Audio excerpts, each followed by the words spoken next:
નમસ્કાર વિદ્યાર્થી મિત્રો, વેદા ક્લાસ યુટ્યુબ ચેનલ પર આપનું સ્વાગત છે. તમારો પ્રતિસાદ ખૂબ સારો મળ્યો છે, જેથી બેવડા ઉમંગથી કામ કરવાની મજા આવે છે.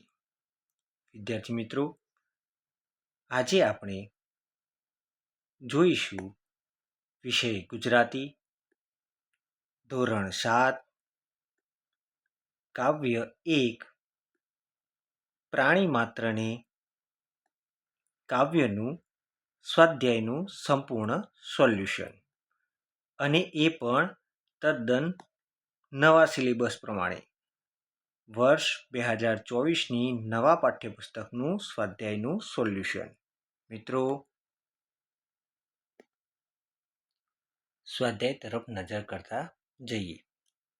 મિત્રો, સ્વાધ્યાયમાં પહેલો પ્રશ્ન છે વાતચીત, એટલે કે વિદ્યાર્થીઓનું જૂથ બનાવી અને નીચે આપેલા વિષય ઉપર ચર્ચા કરવાની છે.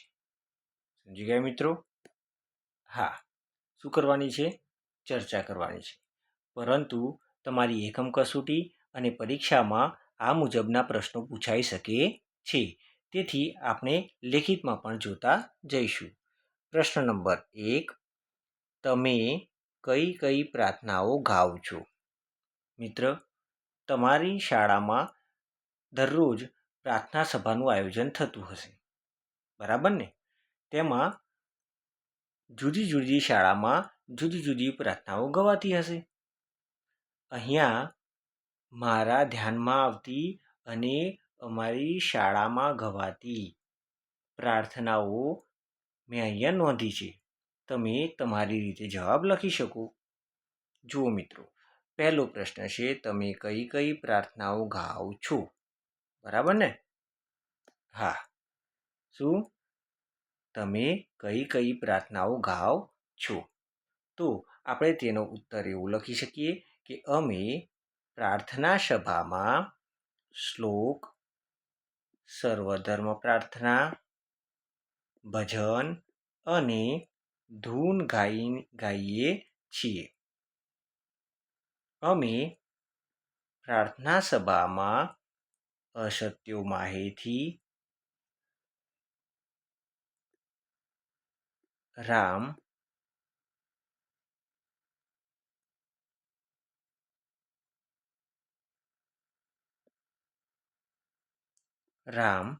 સૃષ્ટિનો સર્જનહાર, સુબહ સવેરે લેકર તેરા નામ પ્રભુ, ઇતની શક્તિ હમેं દે ન દાતા, વી શેલ ઓવરકમ વગેરે પ્રાર્થનાઓ ગાઈએ છીએ. મિત્રો, તમે તમારી શાળામાં યોજાતી પ્રાર્થનાઓ અહીં નોંધી શકો છો. ત્યાર પછીનો બીજો પ્રશ્ન છે, તમે ક્યારે ક્યારે પ્રાર્થના કરો છો? મિત્રો, આપણે બધા જ પ્રાર્થના કરીએ છીએ, બરાબર ને? હા, તો ચાલો હવે પ્રશ્ન નંબર 2નો જવાબ જોઈએ. જવાબમાં આવું લખી શકાય કે અમે વહેલી સવારે અને સાંજે સૂર્યાસ્ત સમયે પ્રાર્થના કરીએ છીએ. દરરોજ શાળાની શરૂઆત પણ પ્રાર્થના દ્વારા જ થાય છે. સાચું ને? તમારી શાળામાં પણ શાળાની શરૂઆત પ્રાર્થના દ્વારા થતી હશે. આ ઉપરાંત બપોરે મધ્યાહન સમયે પણ પ્રાર્થના બાદ જ ભોજન કરીએ છીએ. એ સિવાય જ્યારે જ્યારે કોઈ પણ આફત આવી પડે ત્યારે પણ ભગવાનને પ્રાર્થના કરીએ છીએ. શુભ કાર્યની શરૂઆતમાં પણ ઈશ્વરની પ્રાર્થના કરીએ છીએ. વિદ્યાર્થી મિત્રો, ત્યાર પછી ત્રીજો પ્રશ્ન છે, પ્રાર્થના શા માટે કરવામાં આવતી હશે? હા વિદ્યાર્થી મિત્રો, તમે પ્રાર્થના કરો છો ને? હા, સારી બાબત છે. બધાએ ઈશ્વરને હંમેશા યાદ કરતા રહેવું જોઈએ. આપણા આ પ્રશ્નના ઉત્તરમાં આપણે એવું લખી શકીએ કે પ્રાર્થના કરવાથી મન શાંત રહે છે. પ્રાર્થના કરવાથી મન મજબૂત અને શક્તિશાળી બને છે. જેમ ખોરાક શરીર માટે અનિવાર્ય છે, તેમ પ્રાર્થના મન માટે અનિવાર્ય છે. પ્રાર્થના મનનો ખોરાક છે. પ્રાર્થના એ મનનો ખોરાક છે. પ્રાર્થના દ્વારા જ મુશ્કેલીઓ સામે લડવાની શક્તિ મળે છે. ત્યાર પછી આગળ આપણે એવું લખી શકીએ કે પ્રાર્થના દ્વારા કોઈ પણ કાર્યની શરૂઆત કરવાથી તે કાર્ય વિઘ્ન વિના પૂર્ણ થાય છે. તેથી આપણે પ્રાર્થના કરવામાં આવે છે. મિત્રો, આ ઉપરાંત એમ પણ લખી શકાય કે જેમ સાબુ શરીરને શુદ્ધ કરવા માટે વપરાય છે, તેમ મનને શુદ્ધ કરવા માટે પ્રાર્થના કરવી જોઈએ. ત્યાર પછીનો પ્રશ્ન નંબર 4, જે પહેલા પ્રશ્નનો છેલ્લો પ્રશ્ન છે. મિત્રો, ચાલો હવે પ્રશ્ન નંબર 4 જોઈએ. મિત્રો, પ્રશ્ન નંબર 4 છે. તમારી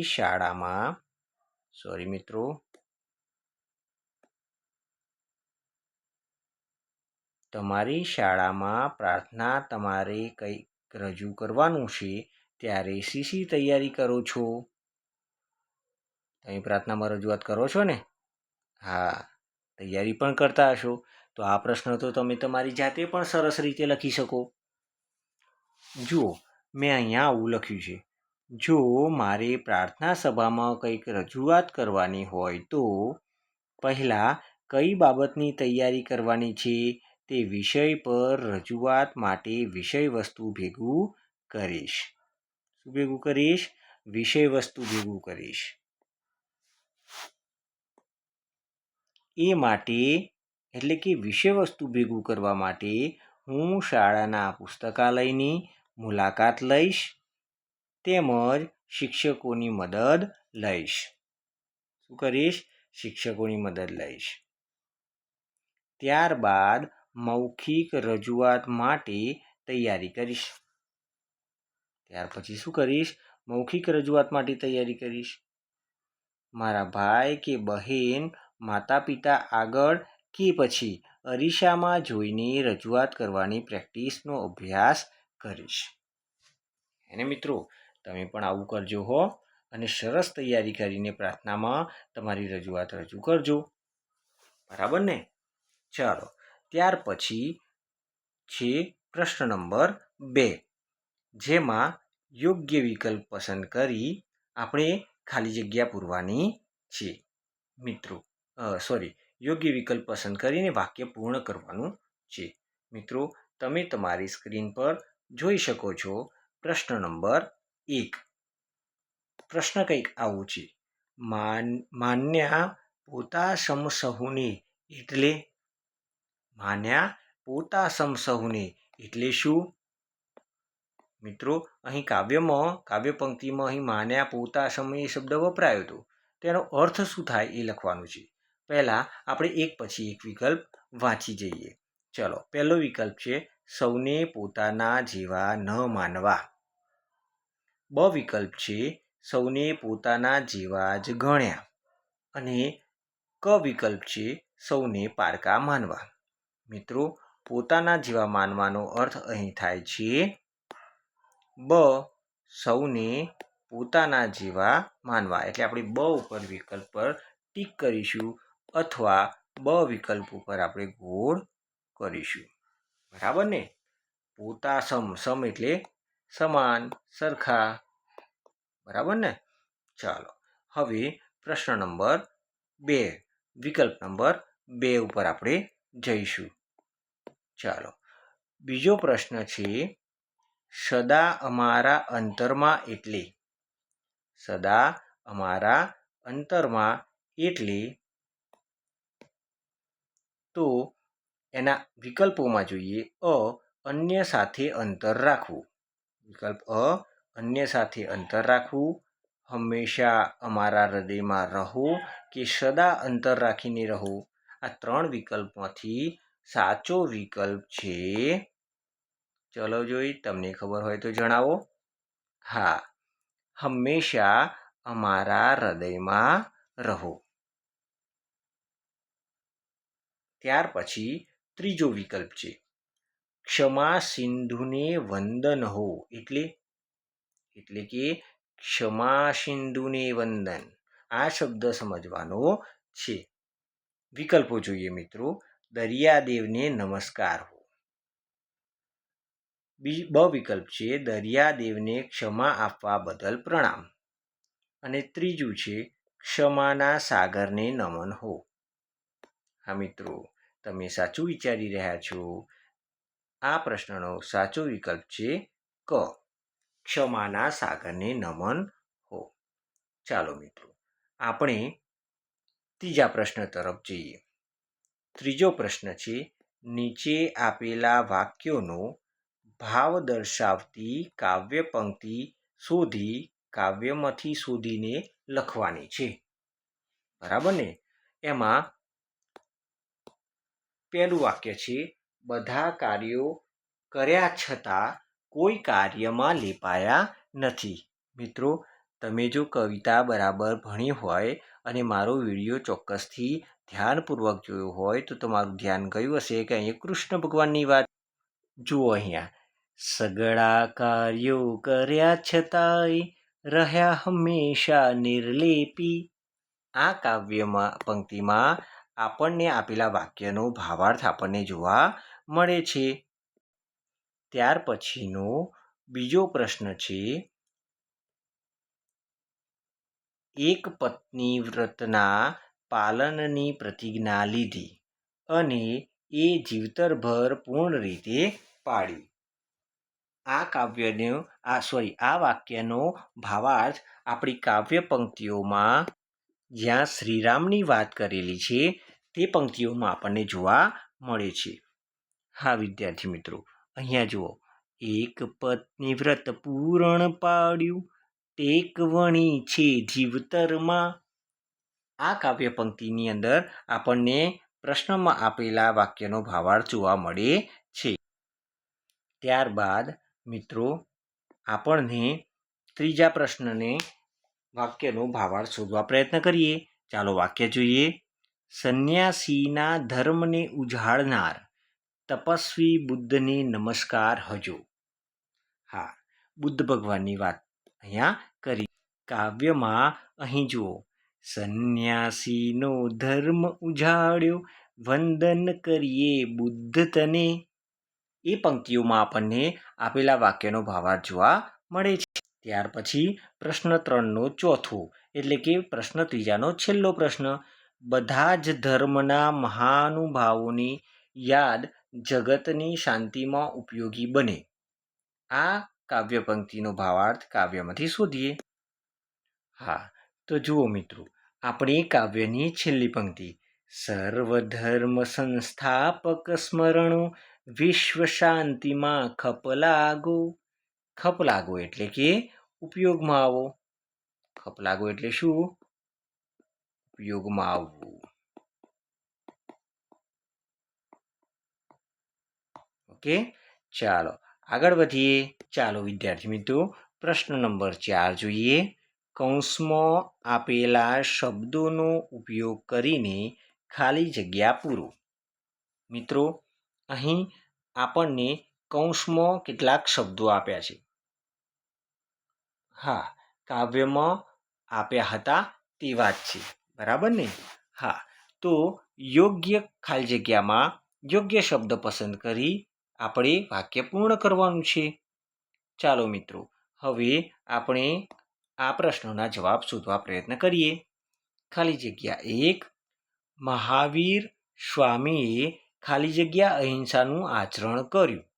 તો યોગી, પરમ, સગળા, પૂર્ણ અને મધ્યમ. આમાંથી સાચો વિકલ્પ છે પૂર્ણ. એટલે આપણે અહીં લખીશું પૂર્ણ. બરાબર ને? ચાલો હવે થોડા આગળ વધીએ. ખાલી જગ્યા 2, ગૌતમ બુદ્ધે ખાલી જગ્યા માર્ગનો બોધ આપ્યો. મિત્રો, અહીં આપણે આગળ જોઈએ તો કહે છે ગૌતમ બુદ્ધે કયો માર્ગ? તો હા, મધ્યમ માર્ગ. એટલે આપણે લખશું ગૌતમ બુદ્ધે મધ્યમ માર્ગનો બોધ આપ્યો છે. મિત્રો, ત્યાર પછી ત્રીજી ખાલી જગ્યા કૃષ્ણ સંસારમાં રહીને પણ અલિપ્ત રહ્યા. તો કાવ્યમાં કૃષ્ણને કેવા કહ્યા છે? હા, યોગી. તો આપણી ખાલી જગ્યામાં આપણે લખીશું યોગી શ્રી કૃષ્ણ. એને સઘળા કાર્યો કર્યા છતાંય રહ્યા હંમેશા નિર્લેપી. એ કાવ્ય પંક્તિમાં આગળની કાવ્ય પંક્તિ છે તેમાં કૃષ્ણ ભગવાનને યોગી કહ્યા છે. ત્યાર પછી ખાલી જગ્યા નંબર 4, હજરત મોહમ્મદ પેગમ્બર રહમ નેકીના ખાલી જગ્યા પ્રચારક હતા. તો મિત્રો, આ ખાલી જગ્યામાં ઉપર જોઈએ તો કયા કયા વિકલ્પો બાકી છે? પરમ, સઘળા અને પૂર્ણ કે મધ્યમ. તો અહીં મોહમ્મદ પૈગંબર રહમ નેકીના પરમ પ્રચારક એટલે કે શ્રેષ્ઠ પ્રચારક હતા.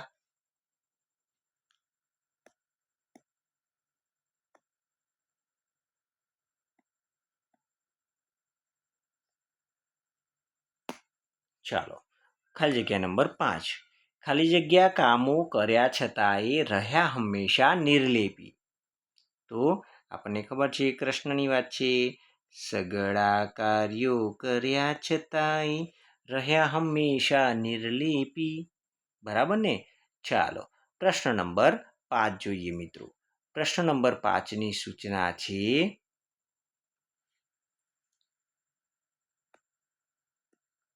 શબ્દ અને તેના અર્થ વાંચો. અર્થના આધારે વિકલ્પમાં આપેલા વાક્યોમાંથી જે વાક્ય કાવ્યના આધારે સાચું હોય તેની આગળ ખરું કરો. મિત્રો, કાવ્યના આધારે આપણે આપેલા શબ્દોનો સાચા અર્થ ઉપર ક્લિક કરવાનું છે અથવા સાચા અર્થવાળા વાક્ય આગળ ખરાની નિશાની કરવાની છે. ચલો, હવે આગળ જોઈએ આપણે કે પહેલો શબ્દ અંતર. અંતરનો સાચો અર્થ અંતઃકરણ અને મન એવો થાય છે. તો આપેલા આ બંને વાક્યોમાંથી આપણને કયા વાક્યમાં આ પ્રકારનો અર્થ જોવા મળે છે તે જોઈએ. પહેલો વિકલ્પ છે, નરસિંહના અંતરમાં હંમેશા શ્રીકૃષ્ણ રહેતા. અને બીજું વાક્ય છે, તળાજાથી નરસિંહ લાંબુ અંતર કાપીને જુનાગઢ આવેલા. તો જુઓ મિત્રો, અંતર એટલે મન પણ થાય હે ને, અને અંતર એટલે આપણે એક જગ્યાએથી બીજી જગ્યા સુધીનું અંતર, જેને અંગ્રેજીમાં આપણે ડિસ્ટન્સ કહીએ છીએ. હે ને, તો અહીંયા આપણે મન શબ્દનો અર્થ સાચો બને એ રીતનું વાક્ય છે. એક, નરસિંહના અંતરમાં હંમેશા કૃષ્ણ રહેતા, એ સાચો જવાબ બનશે. બીજો શબ્દ છે સમ એટલે સરખું, સમાન. બરાબર છે. અહીં 2 વાક્યો આપ્યા છે. તેમાંનું પ્રથમ વાક્ય છે, કોઈ પણ 2 વ્યક્તિ બધી બાબતમાં સમ હોતી નથી. મેં ભગવાનના સમ ખાઈને કહ્યું પણ તેમણે ન માન્યું. મિત્રો, અહીં સમ એટલે સરખુંના અર્થમાં, એટલે જુઓ અહીંયા બંને સમની જગ્યાએ આપણે સરખું મૂકીને જોઈએ તો પણ આપણને ખ્યાલ આવી જાય કે કયું વાક્ય સાચું છે, કે કોઈ પણ 2 વ્યક્તિ બધી બાબતમાં સમાન હોતી નથી. બીજા વાક્યમાં જોઈએ, મેં ભગવાનના સમાન ખાઈને, આવે છે? ના. એટલે આપણું સાચું વાક્ય પહેલું જ છે. ચાલો મિત્રો, હવે કાવ્યમાં વપરાયેલા નીચેના શબ્દો વાંચો. હા મિત્રો, અહીં કેટલાક શબ્દો આપ્યા છે, જેમ કે પ્રાણી માત્ર, જનસેવા, એક પત્નીત્વ, ન્યાય નીતિમય, કૃષ્ણ પ્રભુ, પ્રભુપુત્ર, ક્ષમા સિંધુ, વિશ્વ શાંતિ વગેરે. મિત્રો, આ શબ્દોને જોતા તમને ખ્યાલ આવશે કે આમાંના શબ્દો એક કરતાં વધુ શબ્દોથી જોડાઈને બને છે. સાચી વાત ને? હા, જેને આપણે શું કહીએ છીએ? સામાસિક શબ્દ. કયો શબ્દ? સામાસિક એટલે કે સમાસવાળો શબ્દ. કયો શબ્દ? સમાસવાળો. બરાબર ને? મિત્રો, સામાસિક શબ્દો એટલે એકથી વધુ શબ્દો ભેગા થઈ અને એક અર્થપૂર્ણ શબ્દ બનાવે. તેમાં એક શબ્દ પણ એક પદવાળું હોય, બે પદવાળું હોય, ત્રણ પદવાળું હોય કે એનાથી વધુ પદવાળું પણ હોઈ શકે. એટલે આપણે એને સામાસિક શબ્દ કહી શકીએ. મિત્રો, ચાલો હવે હું તમને આ બધા જ શબ્દોના કયા કયા શબ્દો ભેગા થયા છે અને એનો અર્થ શું થાય તે આપણે જોઈએ. મેં હમણાં તમને જે સમજૂતી આપી તે બધી જ સમજૂતી અહીં આપેલી છે. મિત્રો, હું તમને મેં નોંધેલા આના શબ્દો અને તેના અર્થ આપણે જોઈએ. હા, તો મિત્રો, અહીં આપેલા આ શબ્દોના અર્થ અહીં મેં લખ્યા છે. એમાં પહેલું છે પ્રાણી માત્ર, એટલે કે માત્ર પ્રાણીઓને, બધા જ જીવો માત્રને. બીજો શબ્દ છે જનસેવા, જેનો અર્થ જનની સેવા, એટલે કે લોકોની સેવા એવો થાય છે. અહીં જુઓ, જન અને સેવા બે પદ છે. અહીં પ્રાણી અને માત્ર એવા બે પદ છે. અહીં એક, પત્ની અને વ્રત એવા ત્રણ પદો ભેગા થઈને શબ્દ બન્યો છે. જેનો અર્થ થાય છે એક પત્નીત્વનું વ્રત ધારણ કરનાર, અથવા એક પત્ની જ રાખવાનું વ્રત ધારણ કરનાર. બરાબર છે મિત્રો? ચાલો હવે આગળ. ચોથો શબ્દ ન્યાય નીતિમય. કયો શબ્દ છે? ન્યાય નીતિમય, એટલે કે ન્યાય અને નીતિપૂર્ણ રીતે. અહીં ન્યાય અને નીતિ એવા બે શબ્દો અહીં ભેગા થયા છે. બરાબર છે? ચાલો મિત્રો હવે આગળ વધીએ. ત્યાર પછીનો શબ્દ છે કૃષ્ણ પ્રભુ, જેમાં કૃષ્ણ અને પ્રભુ એવા બે શબ્દો છે. જેનો અર્થ થાય છે ભગવાન શ્રી કૃષ્ણ. પ્રભુ અને પુત્ર એવો શબ્દ છે.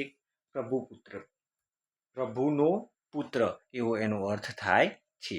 ત્યાર પછી સાતમો શબ્દ છે ક્ષમા સિંધુ, જેમાં ક્ષમા અને સિંધુ, જેનો અર્થ થાય છે ક્ષમારૂપી સિંધુ. સિંધુ એટલે દરિયો.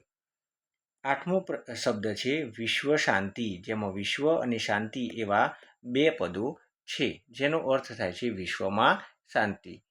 જો મિત્રો, આમ તો જોવા જઈએ તો એ કર્મધારય સમાસ બને છે. બરાબર, પણ જ્યારે તમે સમાસ ભણશો એટલે આ વિગ્રહની તમને ખબર પડવા માંડશે. બરાબર છે? ચાલો મિત્રો, હવે આપણે પાછા પાઠ્યપુસ્તકમાં જઈએ.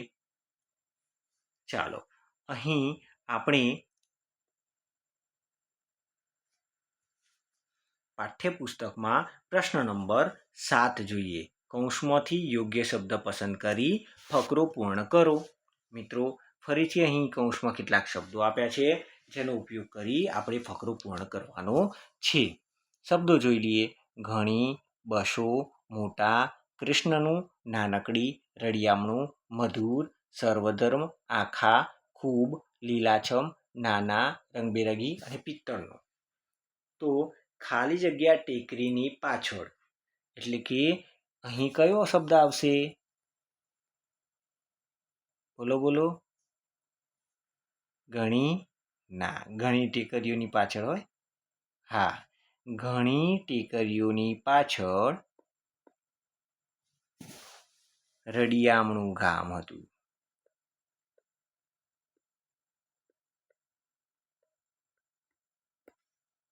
એટલે ઘણી શબ્દ જતો રહ્યો, રળિયામણું શબ્દ જતો રહ્યો.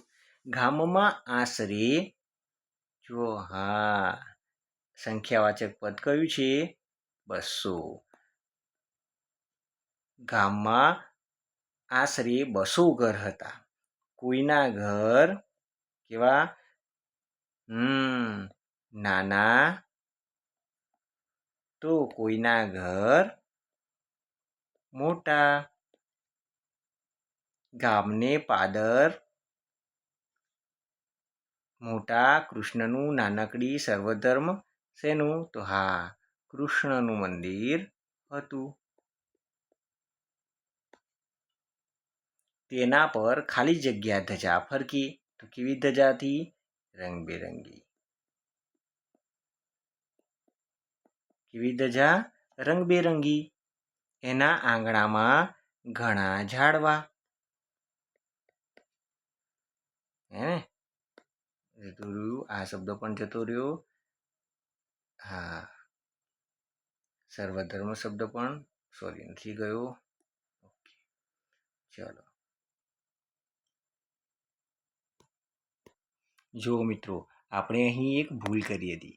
કયા? તેના પર રંગબેરંગી ધજા. જો કે એ પણ શબ્દ આવે, પણ રંગબેરંગી શબ્દનો આપણે બીજે ઉપયોગ કરવો પડ્યો. એટલે આપણે અહીંયા શું કરીશું? કેવી ધજા? તો સર્વધર્મ ધજા. સર્વધર્મ ધજા ફરકે. હા, તેના આંગણામાં ઘણા ઝાડવા. તેની ઉપર રંગબેરંગી પંખીઓ. કેવા પંખી? રંગબેરંગી પંખીઓ કલ્લોલ કરે. મંદિરમાં ખાલી જગ્યા ઘંટ બાંધેલો. તો મંદિરમાં કેવો ઘંટ બાંધેલો? પિત્તળનો. હે ને? જો અંદર શબ્દ છે. હા, આ રહ્યો. બરાબર ને? ચલો, તેનો કેવો રણકાર હોય? તો કે મધુર રણકાર. આમ તો કર્કશ હોય તો પણ ચાલે, પરંતુ જો મંદિરનો ઘંટ છે એનો રણકાર આપણને મધુર જ લાગે, અને શબ્દ પણ આપણને આપેલો છે મધુર. રણકાર સવાર સાંજ આખા ગામમાં. હે ને? ચલો, શબ્દ છે હો આ રહ્યો. આરતી સમયે તો અહીં ખૂબ ભીડ રહે. એટલે આ પણ શબ્દ આવી ગયો. હે ને? ચાલો, અહીં ઘણાની જગ્યાએ આપણે લીલાછમ પણ મૂકી શકીએ. હે ને? લીલાછમ ઝાડવા. મિત્રો ચાલો આગળ વધીએ પ્રશ્ન નંબર 8 ઉપર. કૌંસમાંથી યોગ્ય શબ્દ પસંદ કરીને યોગ્ય ખાલી જગ્યા પૂરો. 1. મહાવીર સ્વામીએ અહિંસાનું આચરણ કર્યું. ખાલી જગ્યા બધા પ્રાણીઓને રક્ષણ આપ્યું. અને મહાવીર સ્વામીએ અહિંસાનું આચરણ કર્યું અને બધા પ્રાણીઓને રક્ષણ આપ્યું. બીજી ખાલી જગ્યા છે. કૃષ્ણે બધા જ કાર્યો કર્યા, પરંતુ જીવનભર એ બધાથી અલિપ્ત જ રહ્યા, નિર્લેપી. ત્રીજી ખાલી જગ્યા છે. વરસાદ વધુ હતો, તેથી હું ઘરેથી નીકળી ન શકી. મિત્રો જુઓ, આ ખાલી જગ્યાઓના જવાબ પૂરવા બિલકુલ સરળ છે, માટે હું થોડી ઝડપથી આગળ વધું છું. તમે સવારે નીકળશો, ખાલી જગ્યા સાંજે. તો અહીં કે સવારે નીકળશો કે સાંજે, એવો આપણે પ્રશ્ન કરીએ છીએ ને. હા, ચલો હવે આવી ગયા છે આપણે પ્રશ્ન નંબર 9 ઉપર. નીચેના વાક્યોમાં યોગ્ય સંયોજક મૂકીને વાક્યોને ફરીથી જોડો. જુઓ, આ સંયોજક શબ્દ ખૂબ અગત્યનો છે. મિત્રો ચાલો નોટમાં જઈ અને આપણે થોડું સંયોજક વિશે સમજી લઈએ. બરાબર ને? ચાલો 1 મિનિટ હો. ચાલો આ તમારો કારનો ક્લાસ છે, હે ને? આગળ હવે વધીએ આપણે.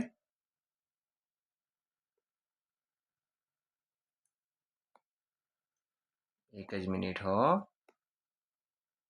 ઓકે, નાઉ ડન.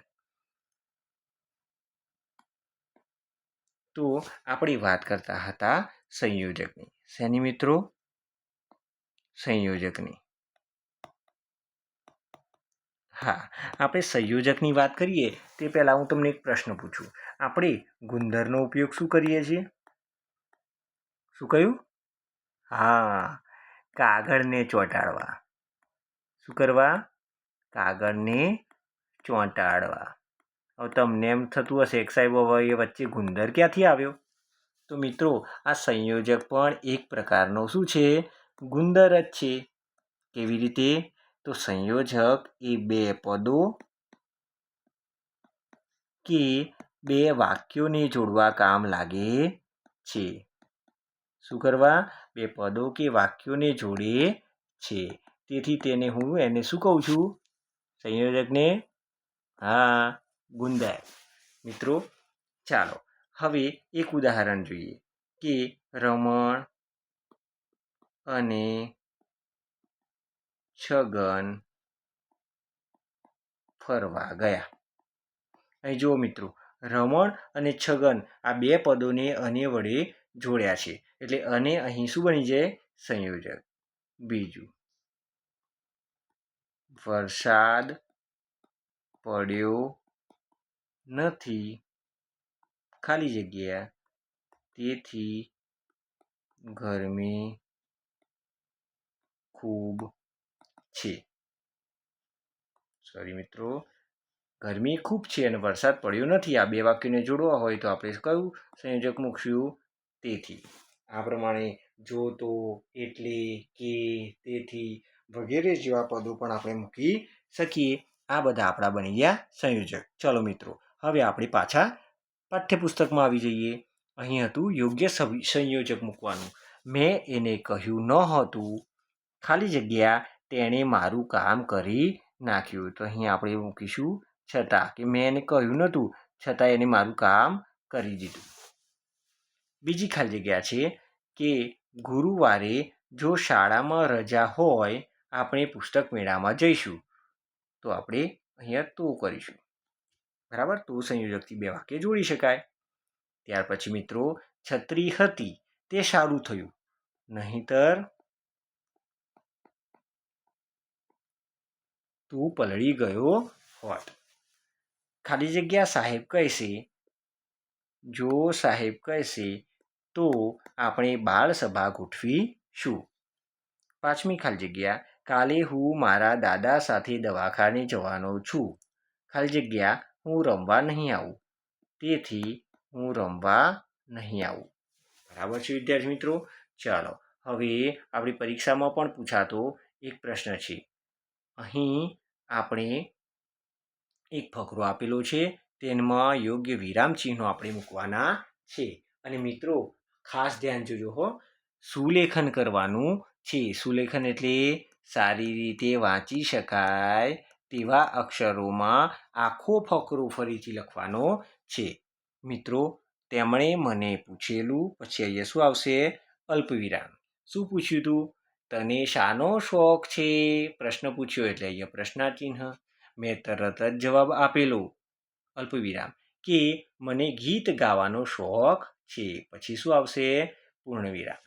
આ સાંભળીને તેઓ બોલી ઉઠ્યા, અલ્પવિરામ, વાહ. પછી શું આવશે? ઉદ્ગાર ચિહ્ન. હા મિત્રો, આશ્ચર્યનો ભાવ છે. વાહ, ત્યારે તો આપણે બેઉ સરખા, અલ્પવિરામ. પછી તો તેમણે મને ગીતો પુસ્તક ભેટમાં આપ્યું. ચાલો મિત્રો, અહીં હવે પ્રશ્ન નંબર 11ની ચર્ચા કરીએ. ચર્ચા કરો, લખો અને રજૂ કરો. મિત્રો કોઈ પણ બે વિષય પર છે, પરંતુ આપણે 3 વિષય પર ચર્ચા કરીશું, જેથી આપણા પરીક્ષામાં પણ ઉપયોગી રહે. 2 મિનિટ મિત્રો અહીં જોઈ શકો છો તમારી સ્ક્રીન પર પ્રશ્ન નંબર 11, ચર્ચા કરો, લખો અને રજૂ કરો. એમાં પહેલો પ્રશ્ન છે, અહિંસાનો ભાવ રાખવો જ જોઈએ. આ વાક્યનો ભાવાર્થ આપણે સમજાવીએ કે હા, આ જગતમાં દરેક સજીવને શાંતિથી જીવવાનો અધિકાર છે. વ્યક્તિ જો એકબીજા પ્રત્યે ઈર્ષાભાવ રાખે તો ઝઘડા અને વેરવૃત્તિ વધી જાય, અને આવું થાય તો કોઈ શાંતિથી રહી શકે નહીં. જો અહિંસાનો ભાવ પ્રત્યેક સજીવોમાં જાગે તો વિશ્વમાં શાંતિ સ્થપાઈ જાય. અને મિત્રો, વિશ્વમાં શાંતિ સ્થપાઈ જાય તો આ પૃથ્વી તો શું બની જાય? સ્વર્ગ બની જાય. હા, ચલો હવે આપણે આગળ વધીએ. પ્રશ્ન નંબર 2, જેમાં હતું કે પ્રાણીઓ બોલતા હોય તો. અરે વાહ, કેવી મજા આવે. મારા ઘરે રહેલો કૂતરો મારી સાથે વાતચીત કરે, મને તો ક્યારેય એકલું ન લાગે, હે ને? હા, અને તમને ક્યારેક એવું પણ લાગતું હશે કે આ પ્રાણીઓને બિચારાને કોણ કેવી રીતે પોતાની વાત રજૂ કરી શકે? આપણને તો કંઈક દુઃખ હોય તો પણ તરત દોડીને મિત્ર પાસે પહોંચીને કહી દઈએ છીએ. ખૂબ આનંદમાં હોય ત્યારે પણ આપણે ઉછળીને આપણી વાત કરીએ છીએ, પણ પ્રાણીઓ ના. તો જો પ્રાણી બોલી શકતા હોત તો તે આપણી સાથે વાતચીત કરી શકે. તે પોતાનું દુઃખ, સુખ, ભૂખ, તરસ વગેરે જેવી લાગણીઓને આપણી સામું રજૂ કરી શકે. તેઓ જો બોલી શકતા હોત તો આપણા હજુ વધારે સારા મિત્ર બની શકે. સાચું ને? ચાલો હવે આપણે પ્રશ્ન નંબર 3 જોઈએ. પ્રશ્ન નંબર 3 હતો સર્વધર્મ સમભાવ વિશ્વ શાંતિનો માર્ગ છે. એટલે કે વિશ્વ શાંતિ લાવવા માટે આપણે સર્વધર્મ સમભાવ વિકસાવવો જોઈએ. એ જ એક માર્ગ વિશ્વ શાંતિ માટે છે. તેના જવાબમાં આપણે એવું લખી શકીએ, વિશ્વમાં મોટા ભાગે ધર્મના નામે વાદ વિવાદ અને ઝઘડા ઊભા થતા હોય છે. જો દરેક વ્યક્તિ બીજા ધર્મને પણ પોતાના ધર્મ જેટલો જ આદર અને સન્માન આપતી થઈ જાય તો વિશ્વમાં મોટા ભાગના વાદ વિવાદ અને ઝઘડાઓનો અંત આવી જાય. એકબીજા પ્રત્યે ભાઈચારો વધે અને વિશ્વ શાંતિ માટેનો માર્ગ મોકળો બની જાય. એટલે કે વિશ્વ શાંતિ માટેનો જે રસ્તો છે તે શું બની જશે? તદ્દન ચોખ્ખો. એટલે કે ઝડપથી આપણે વિશ્વ શાંતિ લાવી શકીશું. વિદ્યાર્થી મિત્રો, વચ્ચે હું થોડો સમય લઉં છું. સબસ્ક્રાઈબ કરવાનું ભૂલી ગયા છો? હા, ભૂલી ગયા છો ને? તો ચલો ઝડપથી સબસ્ક્રાઈબ કરી લો.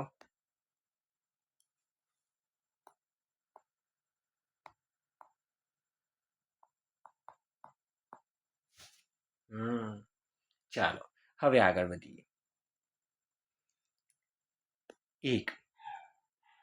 પ્રશ્ન નંબર 11 પ્રશ્નોના જવાબ આપો. કે કાવ્યમાં કયા કયા મહાનુભાવોનો ઉલ્લેખ થયો છે? તો જવાબ છે કાવ્યમાં મહાવીર સ્વામી, ભગવાન બુદ્ધ, માફ કરશો મિત્રો, અહીં મારી ટાઈપ કરવામાં ભૂલ થઈ છે. આગળ જોઈએ, ભગવાન શ્રી રામ, શ્રી કૃષ્ણ, ઈસા મસીહ, મોહમ્મદ પૈગંબર અને ઝરથુષ્ટ એટલે કે ઝરથુષ્ટ ધર્મના સ્થાપક જેવા વિવિધ ધર્મના મહાનુભાવોનો ઉલ્લેખ જોવા મળે છે. મિત્રો આગળ વધીએ. પ્રશ્ન નંબર 2. રામને અંતરમાં રાખવાની વાત કેમ કહી છે? તો કહે છે ભગવાન શ્રી રામ એક મર્યાદા પુરુષ છે. તેમણે આજીવન એક પત્ની વ્રત પાળ્યું અને હંમેશા પોતાની પ્રતિજ્ઞાને પ્રાધાન્ય આપ્યું છે. આ ઉપરાંત તેમણે હંમેશા ન્યાય અને નીતિપૂર્ણ જીવન જીવીને બધાને તે પ્રમાણેનું જીવન જીવવાનો સંદેશ આપ્યો છે. રામ રહેજો અંતરમાં એટલે કે જો વ્યક્તિમાં રામ જેવા ગુણો આવી જાય તો દરેક પુરુષ રામ બની જાય. મિત્રો ચાલો ત્યાર પછીનો પ્રશ્ન અને વિશ્વ શાંતિનો માર્ગ મોકળો બની જાય. મિત્રો ત્યાર પછીનો પ્રશ્ન નંબર 3. કાવ્યનો મુખ્ય ઉદ્દેશ એટલે કે મુખ્ય સંદેશ શું છે?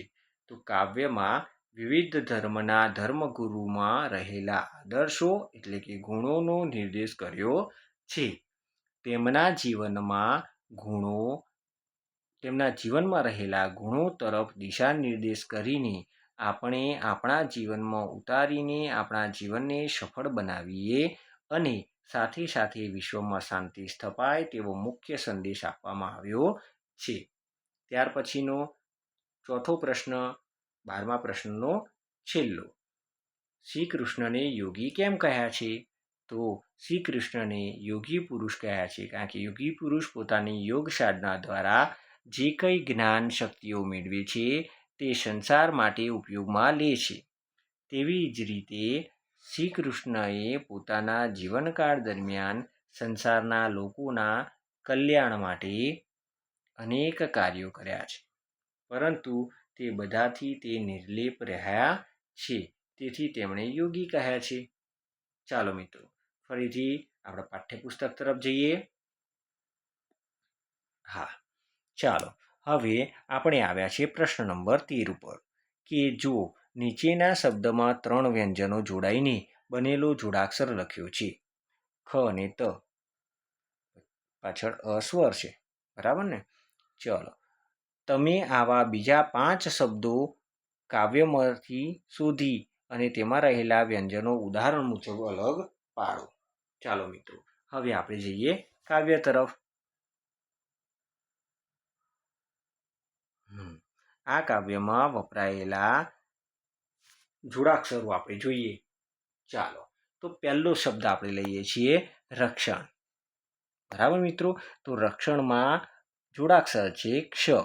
તો ક્ષ એ ક વત્તા ષટકોણનો શ, આ 2 શબ્દો વડે 2 વર્ણો વડે બનેલો છે. ત્યાર પછી તપસ્વી શબ્દ આપણે લઈએ. કયો શબ્દ લઈએ? તપસ્વી. તો તપસ્વી શબ્દમાં સ્વ છે, બરાબર? આમ તો સ્વી છે, પણ વ્યંજનો 2 છે. એક સ્વ સ અને બીજો છે વ. પછી એની અંદર ઈ એ તો શું છે? હા, સ્વર છે. ત્યાર પછી બીજો એક શબ્દ લઈએ બુદ્ધ. કયો શબ્દ? બુદ્ધ. એમાં જે આ ધ છે એમાં દ વત્તા ધ, બરાબર છે? ચાલો, ત્યાર પછી આપણે લઈએ કૃષ્ણ. તો કૃષ્ણ શબ્દમાં પણ ષ્ણ એ શું છે?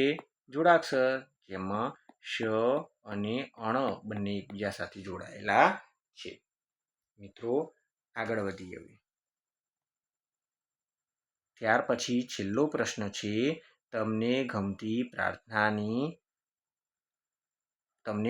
અન્ય પ્રાર્થનાની 5-7 પંક્તિઓ લખો. પુસ્તકાલય અને ઇન્ટરનેટનો ઉપયોગ કરી શકાય હો. ચાલો, અરે તમારે તો પ્રાર્થનાનો ચોપડો પણ બનાવેલો હશે ને? ચાલો ચાલો ચાલો, અને તમે તો રોજ ગાઓ છો, આવડે ને? સરસ. ચાલો, તો આપણે હવે મેં લખેલી એક પ્રાર્થના જે મારે દર શનિવારે ગાવામાં આવે છે. ગમતી પ્રાર્થના. We shall overcome, we shall overcome, we shall overcome someday. ગાઓ ચલો મારી સાથે. We shall overcome, we shall overcome, we shall overcome someday. Deep in my heart I do believe we shall overcome someday. We walk hand in hand, we walk hand in hand, we walk hand in hand someday. Deep in my heart I do believe we shall overcome someday. મિત્રો, અહીં આપણે કાવ્ય 1નું સ્વાધ્યાય પૂર્ણ કરીએ છીએ. મિત્રો, ચેનલને હજુ સુધી સબસ્ક્રાઈબ કરી નથી તો ઝડપથી કરી લો, અને હા, વિડીયોને લાઈક કરવાનું ભૂલશો નહીં. તમારો પ્રતિસાદ કોમેન્ટમાં જરૂર આપજો, જેથી અમે અમારા વિડીયોમાં સુધારા કરી શકીએ. Thank you. ચાલો, તમે પ્રાર્થના લખતા જજો હો, અને આ પ્રાર્થના આખી મેળવી અને ગાજો પાછા. ચાલો, બાય બાય, આવજો.